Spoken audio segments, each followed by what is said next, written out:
लोक कथाएं, धार्मिक ग्रंथ और वैज्ञानिक अनुसंधान। पंचतंत्र और जातक। विष्णु शर्मा ने पंचतंत्र लिखा था। पंचतंत्र को इस अवधि की सबसे प्रसिद्ध रचनाओं में से एक माना जाता है। 8वीं शताब्दी ईस्वी में इसका फारसी और अरबी में अनुवाद किया गया और इस समय तक लगभग सभी यूरोपीय भाषाओं में इसका अनुवाद किया जा चुका है। लोकप्रिय रचना हितोपदेश पंचतंत्र पर आधारित है। जातक कथाएं मानव और पशु दोनों रूपों में गौतम बुद्ध के पिछले जन्मों से संबंधित साहित्य का विशाल भंडार है।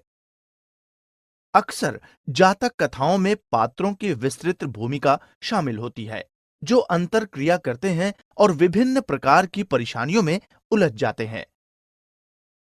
जहां बुद्ध का चरित्र सभी समस्याओं का समाधान करने के लिए हस्तक्षेप और सुखांत करता है, जातक कथाओं को मुख्य रूप से पाली में लिखा गया है।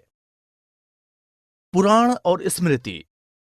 इस अवधि के दौरान मनु संहिता या मनुस्मृति को संशोधित किया गया और याज्ञवल्क्य और नारद स्मृतियां भी लिखी गई थीं। मूलतया इस अवधि में अधिकांश पुराणों की रचना हुई।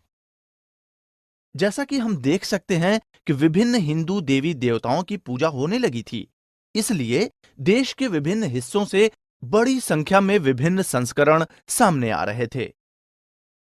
वैज्ञानिक अनुसंधान और विद्वान।